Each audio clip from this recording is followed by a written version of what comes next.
I'll try something different because I'm bored as fuck. So, let's talk about Oumuamua.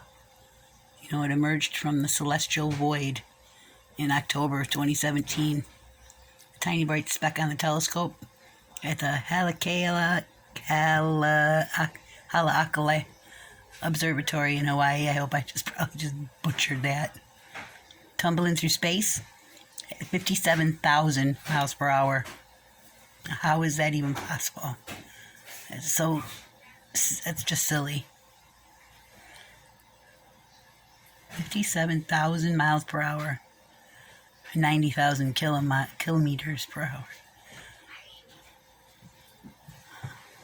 The object is thought to have come from the direction of Vega, an alien star that resides 147 trillion miles. See, that doesn't seem even possible either. 237 trillion kilometers away.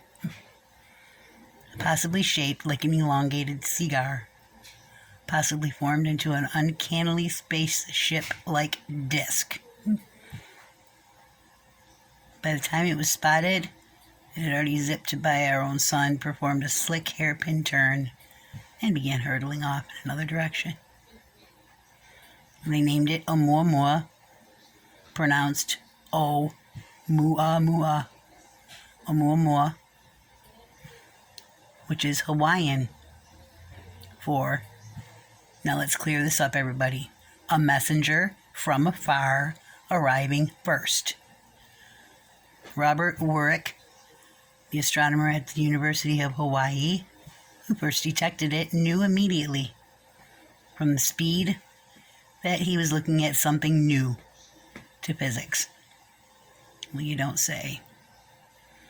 And it was no ordinary comet or asteroid. It was an interstellar visitor, a distant, unidentified solar system. The first to ever have been found, actually. Appropriately, for an object with such alien origins, it soon became clear that Oumuamua was suitably strange.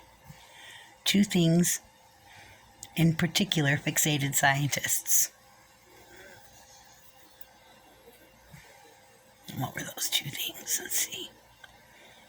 Okay, the brightness of Oumuamua was found to fluctuate at regular intervals, suggesting that it is rotating and either highly elongated or disc-shaped. And then not long after Oumuamua appeared, something unexpected happened, and they found another one on August 30th, 2019.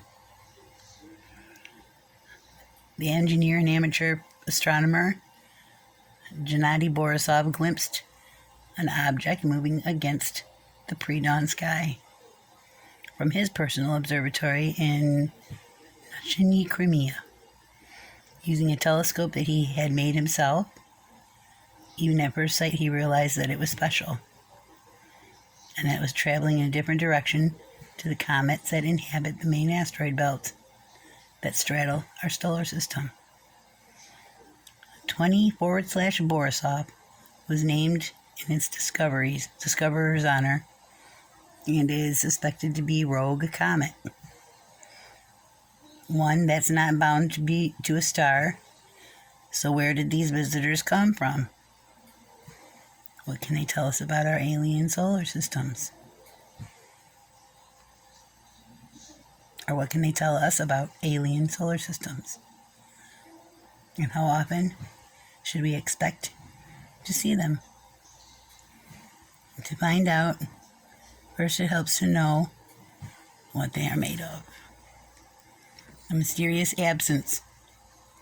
Oumuamua has not yet been definitively classified as a comet or an asteroid. It may be something else entirely. But scientists have always thought that most interstellar objects would be the former. Some of the comets that currently inhabit the furthest reaches of our own system may have originally been interstellar voyagers before they were captured by the sun's gravity. So this would make sense. However, most comets have tails, And if the sun's so magnetic, then how did it do that hairpin turn? I wonder. It had a hairpin turn so close to the sun. Such high magnification. Magnetics. Such high magnetics. Most comets have tails, which are bright smudges that trail behind them, which form when they travel close to the sun and heat up, releasing frozen gases and dust from inside. As you might have guessed by now, Oumuamua did not. This was particularly jarring because of its path. It took up deep into the solar system, plunging towards the sun and missing it by a mere 0.26 AU, around a quarter of the distance from